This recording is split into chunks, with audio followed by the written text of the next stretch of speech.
Good evening बच्चों, सभी को आज की मैथ्स की कक्षा में स्वागत है।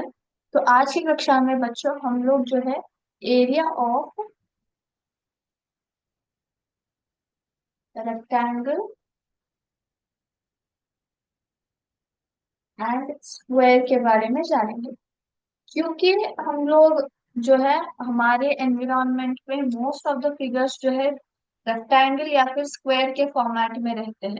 तो उन दोनों का एरिया जानने का जरूरत हमें बहुत है, ठीक है।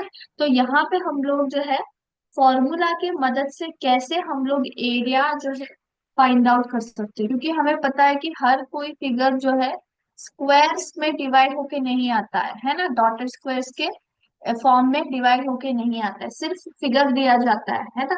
एंड उसको डॉटेड स्क्वायर्स में कन्वर्ट करके फिर एरिया ढूंढना क्या हो जाता है, लेंदी प्रोसेस हो जाता है, बहुत ही टाइम कंज्यूमिंग हो जाता है। तो इसलिए हम लोग क्या करते हैं, रेक्टेंगल और स्क्वायर के एरिया को जो है फाइंड आउट करने के लिए हम लोग जो है फॉर्मूलाज की मदद करते हैं, मदद कर लेते हैं, ठीक है।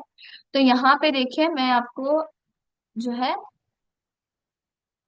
यहाँ पे सभी को मेरा स्क्रीन दिखाई दे रहा है। तो यहाँ पे देखिए बच्चों, यहाँ पे आप क्या देख सकते हो, यहाँ पे एक जो है रेक्टेंगल है ना, रेक्टेंगल है। अगर आप ध्यान से देखिए तो उसमें जो क्या है, डॉटेड स्क्वायर्स को बनाया गया है। अगर आप यहाँ पे देखिए तो इस तरफ कितने स्क्वायर्स है, कुल मिला के चार है। और यहाँ पे कितने हैं, छह है ना। काउंट कीजिए, एक दो तीन चार पाँच छह है ना, छह है। ये हो गया हमारा लेंथ, है ना, छह स्क्वायर। और चार क्या हो गए, ये हमारा ब्रेड्थ हो गया। तो हर बार हम लोग जो है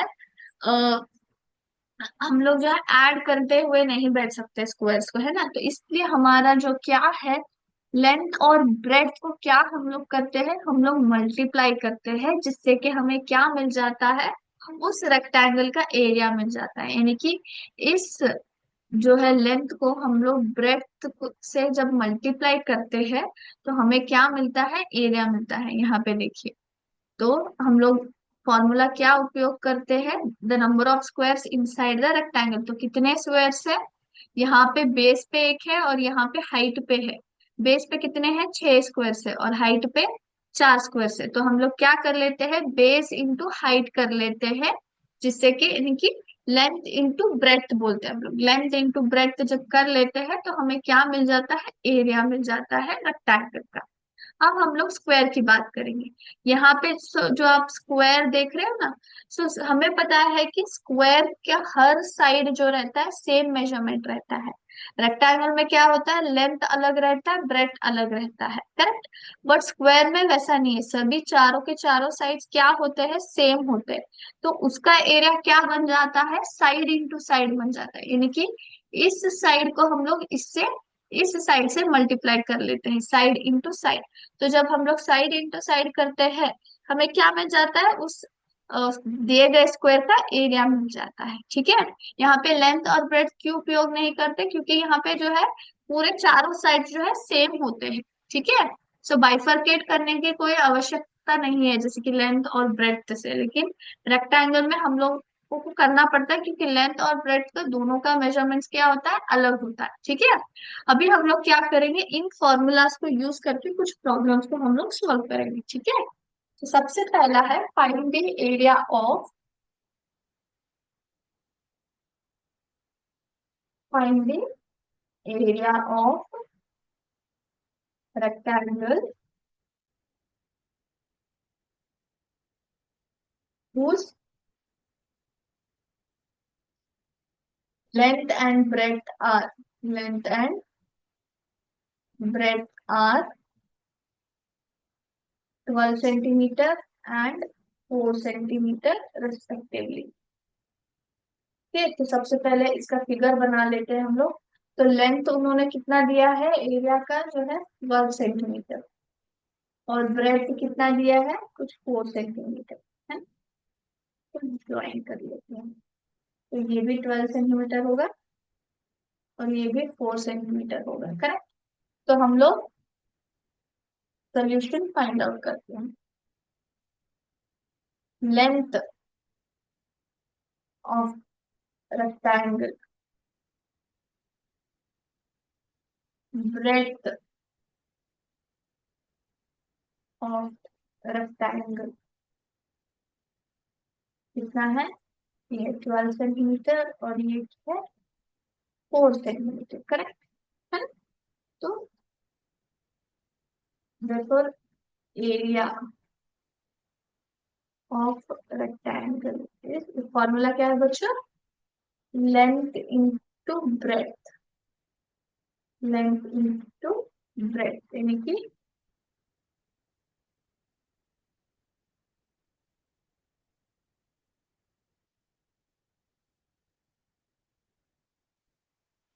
है ना?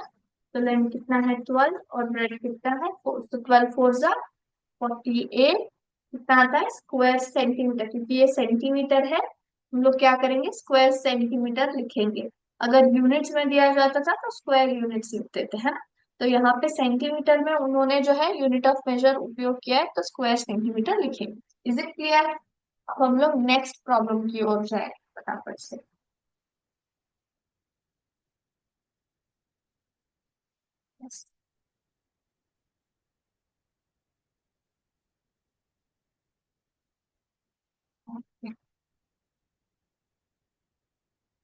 फाइंड द एरिया ऑफ अ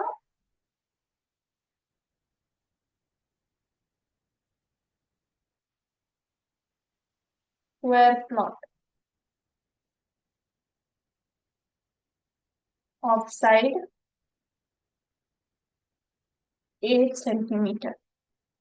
ठीक है, तो स्क्वायर प्लॉट बना लेते हैं कुछ इस तरह का, ऐसा स्क्वायर, है ना? तो एक साइड उन्होंने 8 सेंटीमीटर दिया है, तो चारों साइड 8 सेंटीमीटर ही हो गए हैं।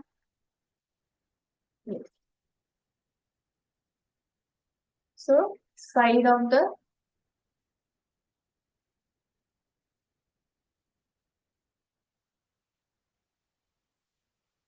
स्क्वायर प्लॉट कितना है 8 centimetre. therefore area of square, formula क्या है? साइड इंटू साइड, यानी कि 8 इंटू 8, सो 8 8 का कितना आता है 64 स्क्वायर सेंटीमीटर, ये मीटर में है, मीटर में सेंटीमीटर में भी है, तो स्क्वायर सेंटीमीटर। अगर मीटर दिया है तो स्क्वायर मीटर लिखेंगे, अगर जो है सेंटीमीटर दिया है तो सेंटीमीटर्स में लिखेंगे, तो स्क्वायर सेंटीमीटर्स इसका एरिया है। करेक्ट? ओके, अब हम लोग नेक्स्ट प्रॉब्लम की ओर जाए।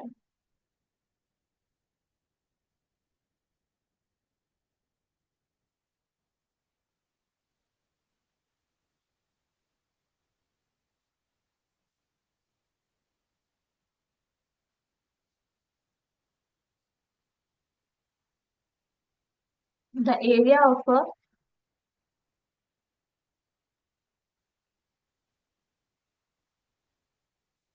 Rectangular piece of cardboard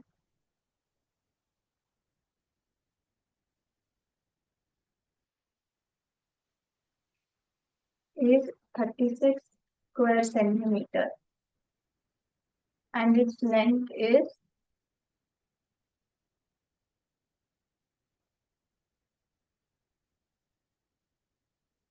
9 centimeter. What is the width of the cardboard?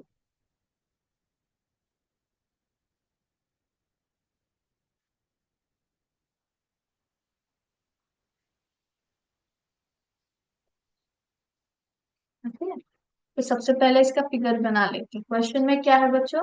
उन्होंने क्या दिया है? Area of a rectangular piece of cardboard. तो जो कार्डबोर्ड है वो कौन से शेप में है? रेक्टेंगुलर पीस में है ना? रेक्टेंगुलर शेप में है, तो उसका उन्होंने एरिया जो है ऑलरेडी दे दिया, कितना है 36 स्क्वायर सेंटीमीटर। तो ये है 36 स्क्वायर सेंटीमीटर। उसका लेंथ कितना दिया है उन्होंने? 9 सेंटीमीटर। हमें क्या ढूंढना है? विड्थ ढूंढना है, विड्थ यानी कि ब्रेथ ढूंढना है, जो हमें नहीं पता है। ठीक है, तो उसको हम लोग ढूंढेंगे। एरिया ऑफ द रेक्टेंगल कितना दिया है उन्होंने? 36 स्क्वायर सेंटीमीटर। लेंथ कितना दिया है? लेंथ जो है 9 सेंटीमीटर दिया है। Therefore width of rectangle is equal to, हमें नहीं पता, हमें वो ढूंढना है, ठीक है। तो सबसे पहले हम लोग एरिया को फॉर्मूला ही उपयोग करेंगे यहाँ पे। देखो, एरिया ऑफ रेक्टेंगल, फॉर्मूला क्या है बच्चों एरिया ऑफ रेक्टेंगल का? Length into breadth, L into B है। तो एरिया कितना दिया है उन्होंने? 36 दिया है ना। लेंथ कितना है? 9। और ब्रेथ हमें नहीं पता, तो एज इट इज बी रख देंगे। यहाँ पे 9 इंटू बी है, तो 9 को जब मैं इस तरफ लेके आऊंगी तो क्या बन जाता है? वो डिविजन बन जाता है ना। 36/9 इज इक्वल टू बी बन जाता है, correct. 36/9 is equal to B बन जाता है। So therefore B is equal to 9 1 जा 9, 9 4 जा 36। तो ब्रेड कितना है? 4 सेंटीमीटर हमारा ब्रेड। तो फॉर्मूला की मदद से हम लोग लेंथ या फिर विड्थ अगर मिसिंग है तो उसको भी हम लोग जो है फाइंड आउट कर सकते हैं, ठीक है। तो कितना हो गया? ये 4 सेंटीमीटर जो है उसका जो है ब्रेथ है, ठीक है। सो और एक प्रॉब्लम सॉल्व करेंगे हम लोग।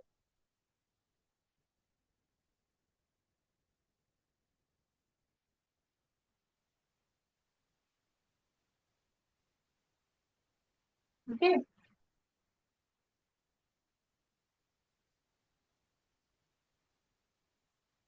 Bob wants to cover, Bob wants to cover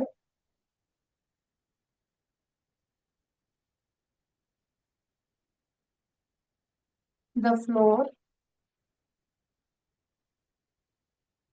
the floor of a room,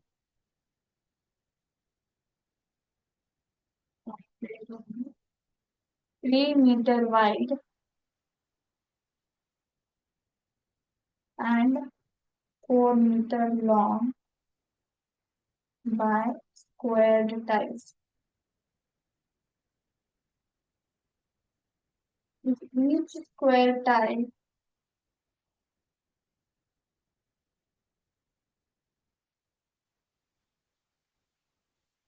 is of side 0.5 meter, then find the number of tiles required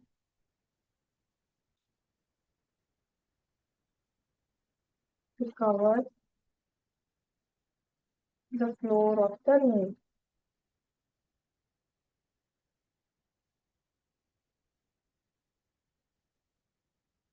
ठीक है। तो यहाँ पे जब आप क्वेश्चन को ध्यान से देखेंगे तो क्वेश्चन में क्या है बच्चों? Bob wants to cover the floor of a room. Okay, उसको क्या करना है? जो रूम का फ्लोर रहता है ना उसको कवर करना है। उसका विड्थ कितना है? 3 मीटर है, और वो लेंथ कितना है? 4 मीटर है। Okay, by squared tiles. तो अगर आप ध्यान से देखेंगे तो लेंथ और ब्रेड्थ जो है दोनों अलग अलग है। तो दोनों अलग अलग है, इसका मतलब रूम कौन से शेप का है? रेक्टेंगल शेप का है। लेकिन उसे क्या करना है? स्क्वायर टाइल्स का उपयोग करना है। सो रेक्टेंगल रूम में स्क्वायर टाइल्स का उपयोग करना है, जिसका एक साइड कितना है टाइल्स का? 0.5 मीटर है, ठीक है। तो हमें क्या करना है? Find the number of tiles required to cover the room. तो रूम में कितने टाइल्स होने चाहिए वो हमें फाइंड आउट करना है। तो सबसे पहले हम लोग क्या करेंगे? सबसे पहले एरिया ऑफ जो है फ्लोर का ढूंढेंगे। फिर एरिया ऑफ स्क्वायर का ढूंढ के हम लोग क्या करेंगे? नंबर ऑफ टाइल्स को ढूंढेंगे, ठीक है। तो सबसे पहले हम लोग एरिया ऑफ फ्लोर ढूंढेंगे। एरिया ऑफ फ्लोर, तो मैंने क्या बताया? फ्लोर कौन से शेप में है? रेक्टेंगल शेप में है, क्योंकि लेंथ और ब्रेड्थ दोनों क्या है? उसके अलग अलग मेजरमेंट्स है ना। लेकिन स्क्वायर का हमेशा चारों साइड सेम ही आता है। तो ऑब्वियसली ये कौन सा शेप का है? रेक्टेंगल शेप का है। तो लेंथ इंटू ब्रेथ, लेंथ कितना है? 4, और ब्रेथ है 3 मीटर। सो 4 3 जा 12 स्क्वायर मीटर क्या हो गया? जो है फ्लोर का एरिया हो गया, है ना।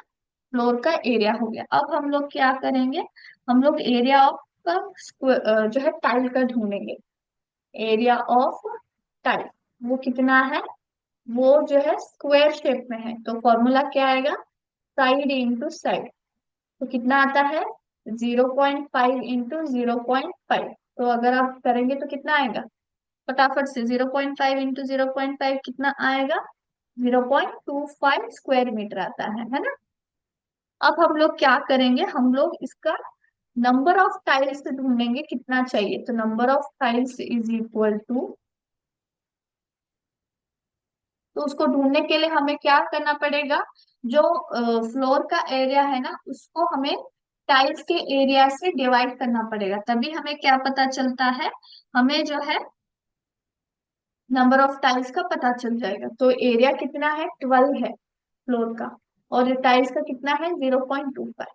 और ये अगर आप यहाँ पे देखिए तो ये होल नंबर है और ये डेसिमल फॉर्मेट पे है, तो हम लोग डिवाइड नहीं कर पाते, तो दोनों को हमें क्या करना पड़ेगा, होल नंबर्स में कन्वर्ट करना पड़ेगा।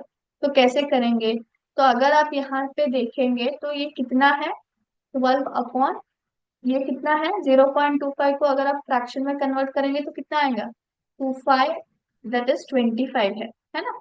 ये आएगा, ये दोनों होल नंबर्स बन जाते हैं जो कि न्यूमरेटर में रहेंगे। और नीचे क्या आएंगे, नीचे जो है पॉइंट के बाद कितने जीरोस आएंगे, एक और दो, यानी कि 100 आता है, करेक्ट। तो इसको अगर हम लोग प्रॉपरली लिखे तो 12 इंटू 100 अपॉन 25 आएगा, है ना, क्योंकि ये जो है ऊपर चला जाता है, करेक्ट, ये जो है ऊपर चला जाता है, तो 12 इंटू 100 अपॉन 25 कितना आएगा, 1200 अपॉन 25। तो डिवाइड करेंगे तो कितना आएगा, फटाफट 25 से यहाँ पे कर लेते हैं, ठीक है।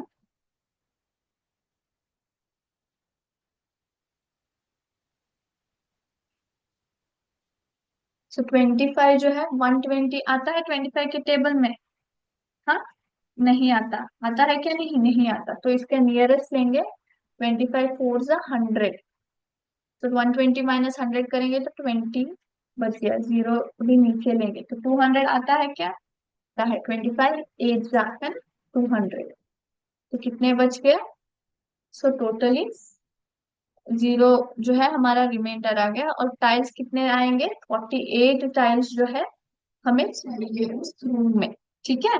तो इस तरह से आप क्या कर सकते हैं, फॉर्मूला की मदद से एरिया ऑफ रेक्टेंगल और एरिया ऑफ स्क्वायर को पता कर सकते हैं। तो आज का क्लास हम लोग यहीं पे स्टॉप करेंगे बच्चों। थैंक यू बच्चों, जय हिंद, जय विद्या शक्ति।